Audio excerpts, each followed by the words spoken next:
10th ICSE board के धुरंधरों, खूब मेहनत करके करनी है तैयारी। Balloon maths word 2 specially ICSE board वालों के लिए 9, 10, 11, 12 एकेडमिक लेवल की तैयारी करा रहा है मैथ्स की। मैथ्स के लिए आप फुली डिपेंड हो सकते हैं बलून मैथ्स वर्ड 2 पे। और पहला जो चैप्टर है GST हम लोग लगा रहे हैं, काफ़ी इंटरेस्टिंग चैप्टर है, बहुत मज़ा आ रहा है इसको लगाने में, क्योंकि यहाँ पर जो चीज़ें हैं वो हम देखते हैं अपने आसपास, बार बार सुनते हैं GST का नाम। कुछ लोग इसको ख़राब कहते हैं तो कुछ लोग अच्छा कहते हैं। अब ये अच्छा है या ख़राब, हम लोगों के लिए तो अच्छा ही है भाई। जो चैप्टर हम लोगों को मार्क्स दिलाएगा एग्ज़ाम में, उसको हम लोग कैसे ख़राब कह सकते हैं। और एक तो ये ऐसा चैप्टर है, कुछ लोग तो इससे बहुत चिढ़ेंगे, और अगर हम लोग ये चैप्टर तैयार कर लेते हैं तो जो कंपलसरी क्वेश्चन आते हैं उसमें से एक क्वेश्चन GST का ज़रूर रहेगा, और जो चॉइस करने वाले क्वेश्चन आते हैं उसमें भी GST के क्वेश्चन रहेंगे। तो GST इंटर स्टेट निकाल दिया गया था जब 2020 में कोरोना आया था, लेकिन अब तो कोरोना का कोई नाम है नहीं, तो इसलिए हम लोग पूरा पढ़ रहे हैं। अब लास्ट में अगर इंटर स्टेट निकाल दिया जाएगा कोर्स से तो इंटर स्टेट वाला जानकारी तो रहेगी ही, और इन जो लास्ट में फाइनल में हम लोग तैयारी किया जाएगा तो अगर इंटर स्टेट निकाल दिया जाएगा तो हम लोग केवल इंट्रा स्टेट की तैयारी किया जाएगा। लेकिन अभी तो फ़िलहाल दिल्ली बहुत दूर है, मतलब बोर्ड एग्ज़ाम बहुत दूर है, तो अभी हम लोग क्यों इसको स्किप किया जाए। इसलिए आपको हम पूरी जानकारी दे रहे हैं। हम लोग एग्जाम्पल 9 तक लगा लिए हैं और अब एग्जाम्पल 10 हम लोगों को लगाना है। तो चलिए स्टार्ट किया जाए एग्जाम्पल 10। ध्यान से पहले इसको रीड किया जाए कि ये क्वेश्चन है क्या। अ डीलर इन यूपी, एक डीलर है जो कहाँ का है, यूपी का। वो एक आर्टिकल जिसका प्राइस है 30,000 का एक आर्टिकल परचेज करता है from a wholesaler of UP. जो होलसेलर है वो भी यूपी का है और जो डीलर है वो भी यूपी का है। यानी डीलर जब होलसेलर से ये सामान खरीदेगा तो डीलर होलसेलर को जो टैक्स देगा, होलसेलर उस टैक्स को सेंट्रल गवर्नमेंट और स्टेट गवर्नमेंट दोनों के पास आधा आधा करके जमा कर देगा। ये जो डीलर है, अब आगे की स्टोरी पढ़िए, he sells the article to a consumer. मतलब इसमें तीन ही लोग हैं, होलसेलर, फिर डीलर, शॉपकीपर वगैरह नहीं है, फिर सीधे कंज्यूमर है। लेकिन कंज्यूमर यूपी का नहीं है, कंज्यूमर है गुजरात का। तो जब गुजरात वाले कंज्यूमर से डीलर को पैसा मिलेगा GST का, तो वो अपने जितना GST दिया था वो माइनस करने के बाद जो भी पैसा बचेगा GST का, वो स्टेट गवर्नमेंट और सेंट्रल गवर्नमेंट के पास आधा आधा नहीं जमा करेगा, वो पूरा का पूरा वो GST बचा हुआ सेंट्रल गवर्नमेंट के पास जमा कर देगा। क्योंकि ये बाद में इंटर स्टेट हो जा रहा है। शुरू में इंट्रा स्टेट है और बाद में ये इंटर स्टेट हो जा रहा है। GST है 12%, और कंज्यूमर को जब सेल किया है डीलर तो उसने प्रॉफिट लिया है 8%। तो अगर आप बात करते हैं, सबसे पहले आपको हेडिंग डाल लेना चाहिए डीलर। डीलर ने ये सामान कितने में खरीदा, उसने खरीदा, डीलर ने बाई किया 30,000 में, तो कॉस्ट प्राइस इसके लिए है 30,000।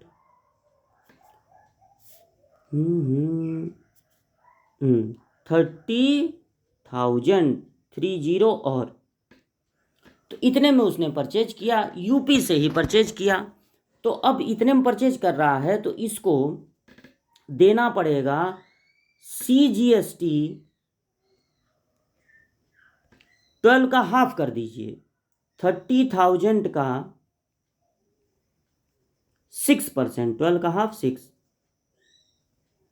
अब 2 जीरो से 2 जीरो कैंसिल हो गया तो बचा 00 और 6 3 जा 18, 1800 देना पड़ेगा CGST और ठीक इतना ही देना पड़ेगा SGST। तो SGST भी देना होगा 1800। तो डीलर ने इतना पैसा होलसेलर को दिया और होलसेलर जो कि यूपी का है, दोनों यूपी के हैं, इतना पैसा गवर्नमेंट के पास जमा कर देगा, सेंट्रल गवर्नमेंट के पास भी और स्टेट गवर्नमेंट के पास भी। अब आगे की स्टोरी सुनिए। अब आ जाते हैं कंज्यूमर। तो कंज्यूमर हेडिंग पड़ेगा और कंज्यूमर है गुजरात का, ये यूपी का है और कंज्यूमर है गुजरात का। तो ये जब डीलर उसको सेल करता है तो 8% प्रॉफिट पर सेल कर रहा है। तो जब हम लोग हेडिंग डालेंगे, हम लोग हेडिंग डालेंगे कंज्यूमर, जो कि है गुजरात का, तो कंज्यूमर को वो सामान कितने में पड़ेगा, जितने में डीलर सेल करेगा। तो डीलर कितने में सेल करेगा, जितना में वो खरीदा था, यानी 30,000 और प्लस 8% और, तो 30, क्योंकि 8% प्रॉफिट पे सेल कर रहा है तो 30,000 भी देना होगा और प्लस 8%, 30,000 का 8%,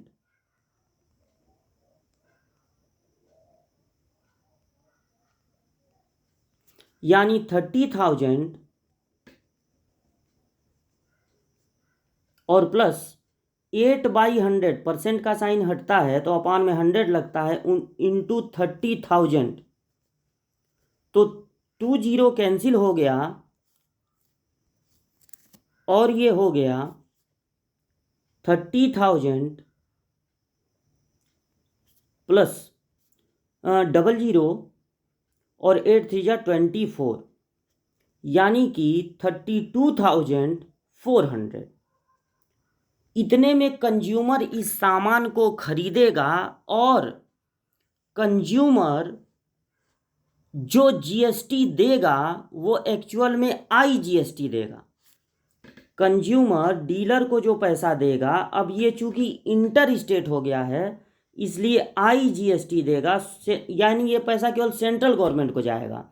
तो अब 12% का आधा आधा नहीं करना है, अब 12% का आधा आधा नहीं करना है, अब सीधे इस 32,400 का डायरेक्ट 12% फाइंड कर लेना है। 2 0 2 0 कैंसिल, 12 4 जा 48, 4 बचा, 12 2 जा 24 और 4 28, 2 बचा, 12 3 जा 36 और 2 38, यानी 3,888। अब देख लीजिए कोई और भी स्टोरी है क्या इसमें, देख लिया जाए एक बार, कोई और स्टोरी है क्या। नहीं, बहुत छोटी सी स्टोरी थी। यूपी वाले से खरीदा और गुजरात वाले को सेल कर दिया। तो अब इसको एक बार और आप पूरा देख लें एक साथ। हुआ ये, पूरी कहानी ये है कि डीलर जो यूपी का है उसने मैन्युफैक्चरर जो यूपी का है उससे 30,000 का एक सामान खरीदा, एक प्रोडक्ट खरीदा जिस पर 12% टैक्स था। तो चूंकि दोनों यूपी के हैं, इंट्रा स्टेट है, इसलिए उसको देना पड़ेगा, डीलर को देना पड़ेगा, होलसेलर को, गवर्नमेंट को नहीं, होलसेलर को 6% CGST और 6% SGST। अब इस डीलर ने कंज्यूमर जो कि गुजरात का है उसको सामान सेल किया। तो चूंकि कंज्यूमर गुजरात का है इसलिए अब ये हो जाता है इंटर स्टेट। तो जब डीलर ने सेल किया इसको तो 8% प्रॉफिट पर सेल किया, तो कंज्यूमर के लिए ये CP होगा लेकिन डीलर के लिए ये SP होगा। तो कंज्यूमर के लिए जो कॉस्ट प्राइस आएगी वो आएगी 30,000 प्लस 8% ऑफ 30,000, यानी 32,400। अब ये गुजरात का जो कंज्यूमर है उसने यूपी के डीलर से ये सामान खरीदा है, इसलिए जो भी ये टैक्स देगा इसको केवल सेंट्रल गवर्नमेंट को टैक्स देना पड़ेगा, जिसको हम लोग कहेंगे IGST। तो वो IGST उसको देना पड़ेगा 12%, यानी 3,888।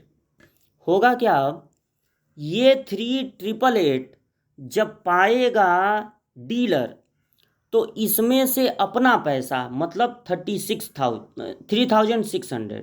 1800 3600 इसमें से वो निकाल लेगा। 3600 जो अपने दिया था होलसेलर को वो पैसा निकाल लेगा, और 3600 माइनस करने के बाद जो 288 बचेगा उतना पैसा वो सेंट्रल गवर्नमेंट के पास जमा कर देगा।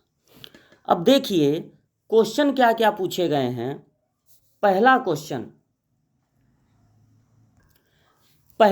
है the tax paid by wholesaler to government. Wholesaler ने गवर्नमेंट को कितना टैक्स दिया? तो पहले पार्ट का आंसर होगा टू द गवर्नमेंट्स। तो होलसेलर क्या करेगा, डीलर से ये जो पाया है 1800 और प्लस 1800 ये गवर्नमेंट्स को दे देगा। अलग अलग लिखना चाहें तो ये, नहीं तो 3600 इतना होलसेलर देगा। और दूसरा पार्ट देख लीजिए, the tax paid by dealer to the government.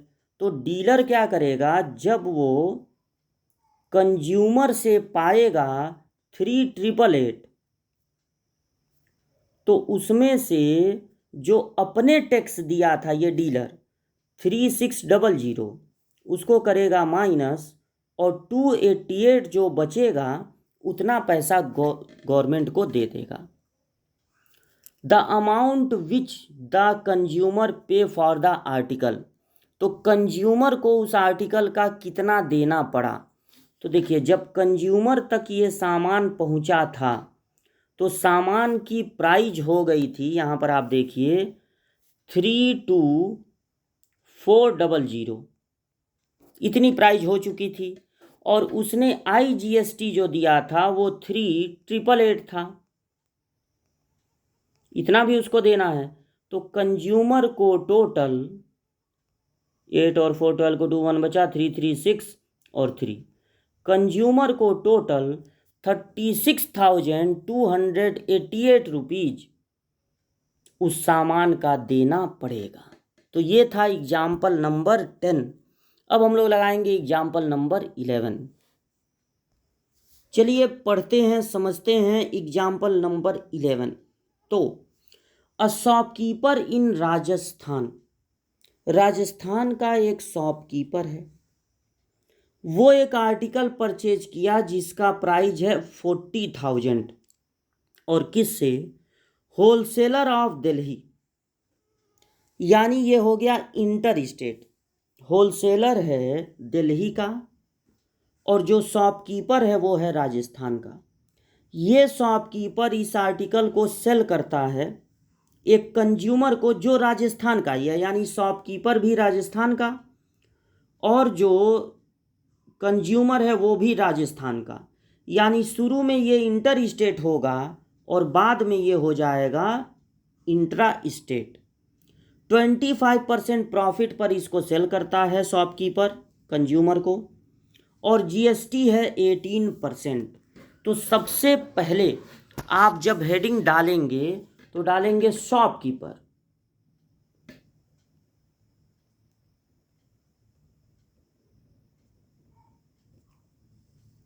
जो कि राजस्थान का है।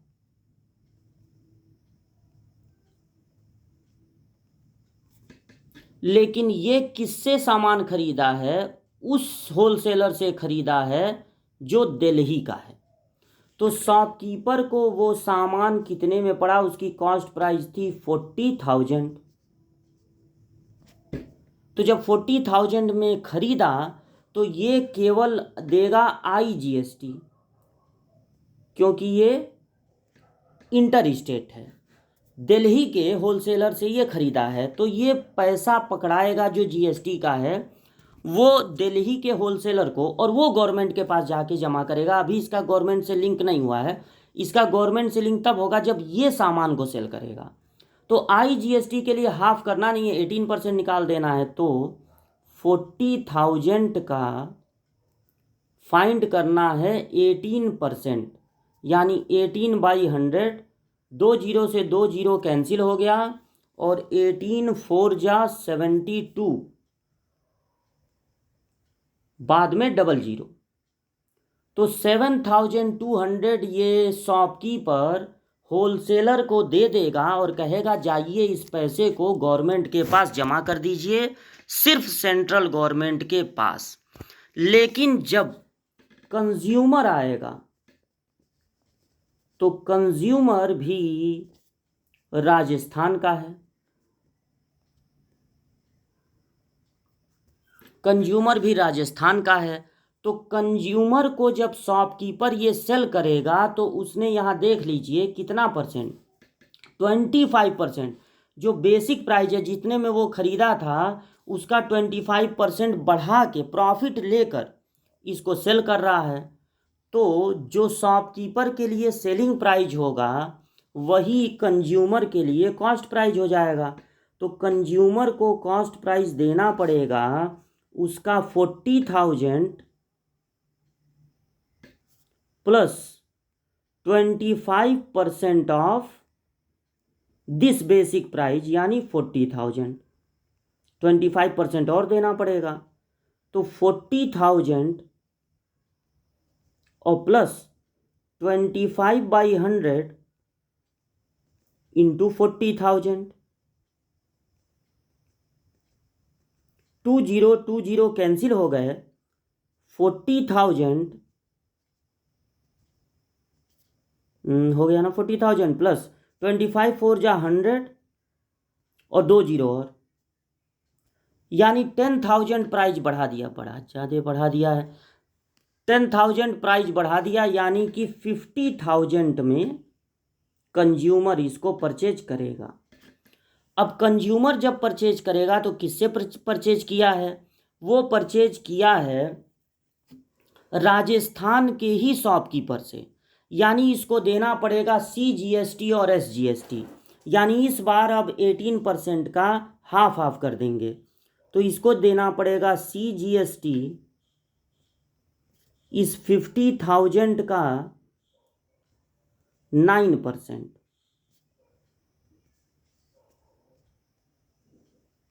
20 कैंसिल, तो 9 5 जा 45, तो ये हो गया 4500, 4,500 और इतना ही SGST भी देना होगा, यानी 4,500।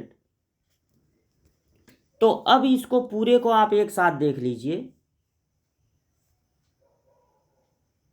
ये देखिए पूरी कहानी ये है कि शॉपकीपर जो राजस्थान का है उसने 40,000 का एक प्रोडक्ट परचेज किया उस होलसेलर से जो कि दिल्ली का है। यानी यहाँ तक स्टोरी इंटर स्टेट है। तो जब वो 40,000 का सामान परचेज करेगा तो 18% जो GST है वो केवल सेंट्रल गवर्नमेंट को देगा, यानी IGST होगी। तो IGST हो गया 7,200। कंज्यूमर को जब शॉपकीपर ये सामान सेल कर रहा है तो 25% प्रॉफिट के साथ सेल कर रहा है। तो शॉपकीपर के लिए ये SP है, सेलिंग प्राइस, और कंज्यूमर के लिए CP है। 40,000 प्लस 25% ऑफ 40,000, यानी 10,000 और, यानी कि कंज्यूमर 50,000 में वो सामान परचेज कर रहा है और उस शॉपकीपर से परचेज कर रहा है जो राजस्थान का है, और कंज्यूमर भी राजस्थान का है, इसलिए यहाँ पर इंट्रा स्टेट हो गया। तो ये जो 50,000 है में परचेज कर रहा है उसका 99%, 18 का हाफ, 99% इसको देना पड़ेगा CGST और SGST। अब ये CGST और SGST टोटल कितना मिल रहा है? 9,000। ये 9,000 रुपये जब शॉपकीपर पाएगा तो अपना 7,200 इसमें से निकाल लेगा और जो 1,800 बचेगा वही ले जाके गवर्नमेंट के पास जमा कर देगा। तो जो 1,800 बचेगा उसका सिर्फ 900 वो जमा कर देगा सेंट्रल गवर्नमेंट को और 900 जमा कर देगा स्टेट गवर्नमेंट को। अब क्वेश्चन देखा जाए कि क्या क्या पूछा गया है, तो क्वेश्चन पर नज़र डालते हैं। पहला क्वेश्चन क्या है, देखिए पहला क्वेश्चन है the price of article inclusive of tax at which shopkeeper bought it. Shopkeeper ने इसको कितने में खरीदा? तो शॉपकीपर ने खरीदा है 40,000 का सामान, लेकिन पहले पार्ट का आंसर लिखते हैं। 40,000 का उसने सामान खरीदा, लेकिन साथ में दिया 7,200 GST, तो उसको सामान पड़ा 47,200 में। ये हो गया पहले पार्ट का आंसर। अब दूसरा पार्ट देखिए। दूसरा पार्ट है the amount of tax paid by shopkeeper to government. Shopkeeper ने गवर्नमेंट को कितना टैक्स दिया? तो देखिए शॉपकीपर गवर्नमेंट को कितना टैक्स देगा। शॉपकीपर रिसीव किया है 9,000 टैक्स कंज्यूमर से, उसमें से अपना 7,200, ये 7,200 शॉपकीपर गवर्नमेंट को नहीं दिया है, ये 7,200 शॉपकीपर मैन्युफैक्चरर को दिया है, मैन्युफैक्चरर फिर जाके उसको जमा किया है। शॉपकीपर कितना टैक्स देगा?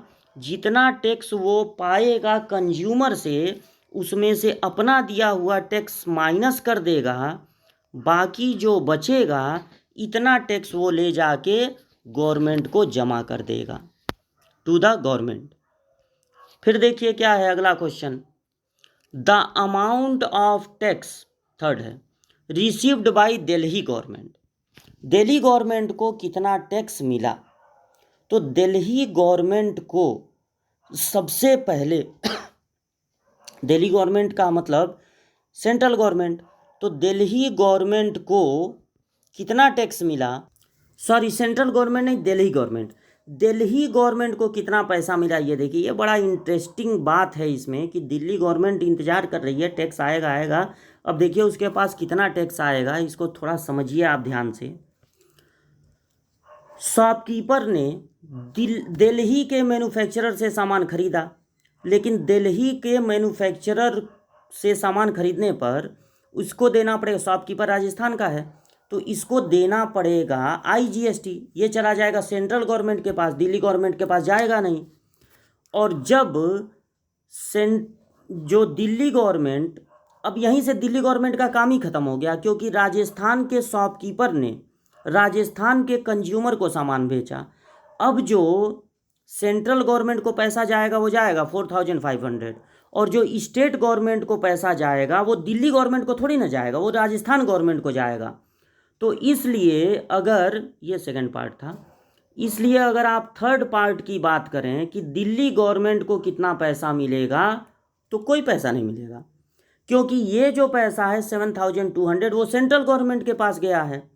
और इन दोनों पैसों में से एक तो सेंट्रल गवर्नमेंट के पास गया है, जो नीचे वाले हैं उसमें से एक तो सेंट्रल गवर्नमेंट के पास गया है, और एक स्टेट गवर्नमेंट के पास गया जो दिल्ली के पास पहुंचना चाहिए था, लेकिन वो दिल्ली के पास नहीं पहुंचेगा, क्योंकि इस समय अब राजस्थान में खेला हो रहा है।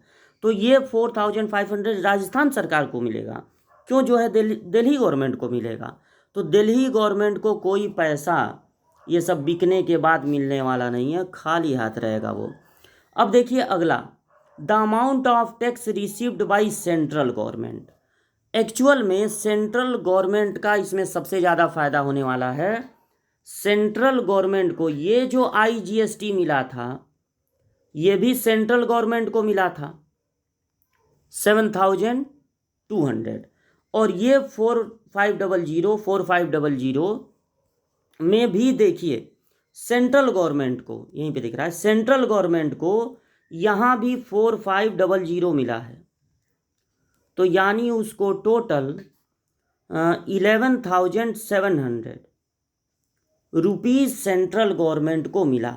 जो पहला वाला 7,200 था वो तो पूरा का पूरा सेंट्रल गवर्नमेंट को ही मिला, और बाद में भी सेंट्रल गवर्नमेंट के पास 4,500 पहुंचा, तो ये हो गया 11,700।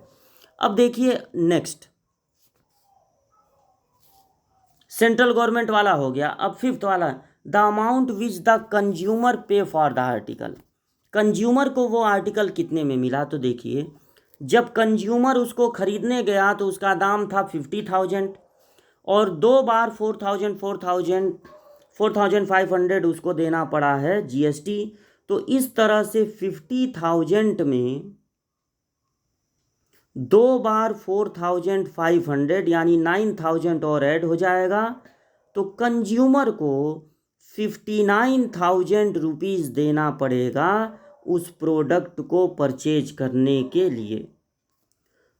तो फिर एक बार देख लीजिए सारे आंसर एक साथ। फर्स्ट पार्ट का आंसर है रुपीज़, सबके साथ रुपीज़ लगा दीजिएगा, 47200 और 1800। सेकंड का तीसरे वाले को दिल्ली गवर्नमेंट को कितना मिलेगा, नील, और उसके बाद 11,700 और फिर 59,000।